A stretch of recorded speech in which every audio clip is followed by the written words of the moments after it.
धर्म किए धन ना घटे, नदी न घटे नीर। अपनी आँखन देख लो, कह गए दास कबीर। कबीर कहते हैं कि जिस प्रकार एक नदी का जल लोगों के पीने से कम नहीं होता, ठीक उसी प्रकार धर्म करने से धन का ह्रास नहीं होता। धन विस्तार होता है, उसकी वृद्धि होती है। वास्तव में कबीर मात्र नाम नहीं, अपितु विचार मंथन का सागर हैं।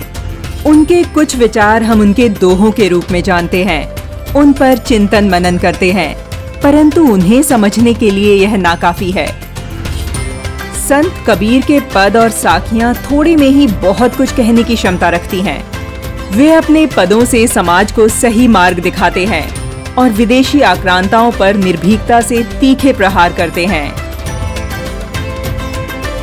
कांकर पाथर जोड़ी के मस्जिद ली चिनाए, ता चढ़ मुल्ला बांग दे, क्या बहरा हुआ खुदाए। प्रखर और क्रांतिकारी व्यक्तित्व के धनी संत कबीर का जन्म वाराणसी में लहरतारा के पास ज्येष्ठ पूर्णिमा विक्रम संवत 1456 को हुआ था। यह वह समय है जब विदेशी आक्रांता राष्ट्र को हड़प रहे थे।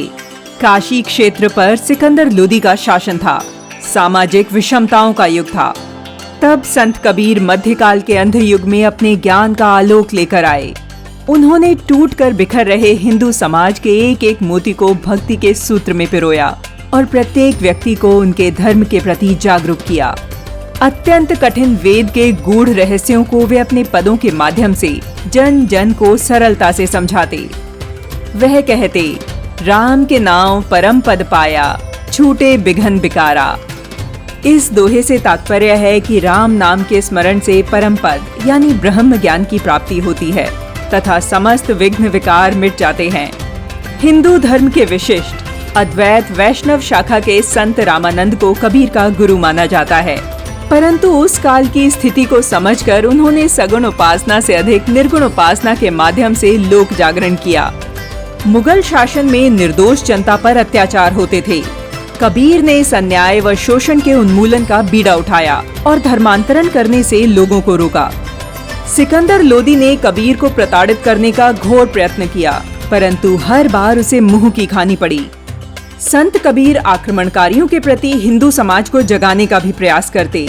वे कुछ मुट्ठी भर लोगों को अपनी मातृभूमि की रक्षा के लिए लड़ते देखते तो दुखी हो जाते।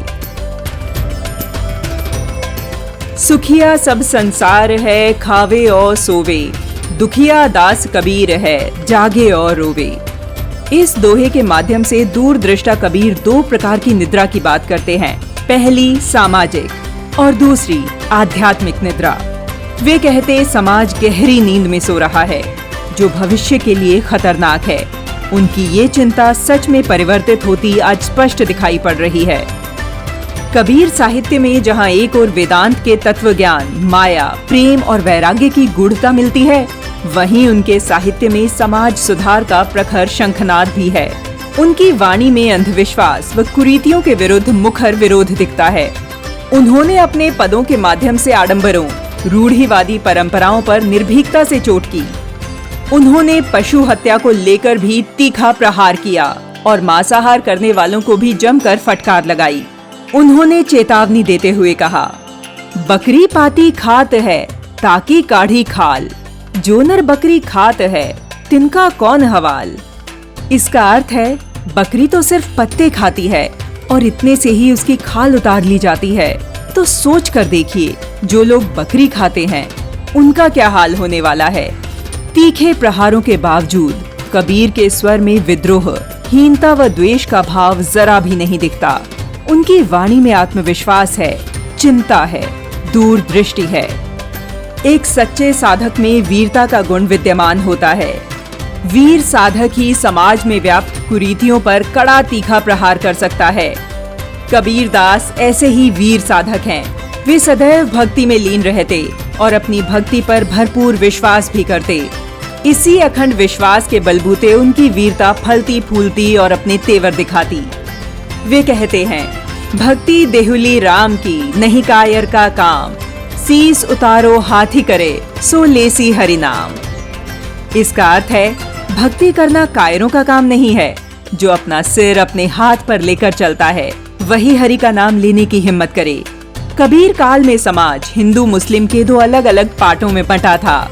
ऐसे में संत कबीर ने सच्चे मानव धर्म को अपनाने के लिए प्रेरित किया। उन्होंने कहा, सभी का सृजनहार पालनहार एक ही है। वह कहते, सभी प्राणियों में एक ही परमात्मा विराजते हैं। एक है पवन, एक ही पानी, एक ज्योति संसारा, एक ही खाक घड़े सब भांडे, एक ही सिरजनहारा। 119 वर्ष की आयु में अतुल्य कबीर ने अनंत संदेश दिए, परंतु उनके शिष्य कुछ ही पदों को संकलित कर सके। वीडियो के आरंभ में हमने आपको बताया था कि कबीर मात्र एक नाम नहीं है। सच तो यह है कि कबीर अत्याचारों, पाखंडों से त्रस्त समाज की अधिकारपूर्ण आवाज हैं, समाज का आईना है। 600 वर्ष बाद भी कबीर उतने ही प्रासंगिक और जीवंत हैं। उनके साहस भरे शब्द आज भी लोगों के हृदय में स्वाभिमान का भाव भर देते हैं। ऐसे गुरु जो स्वयं साधारण जीवन जीते हुए अपनी वाणी से सचरित्र वातावरण गढ़ने में जुट गए और प्रत्येक मन में प्रेम का रस घोलते रहे। पथ प्रदर्शक और सद्गुरु कबीर को उनकी जयंती पर शत शत नमन।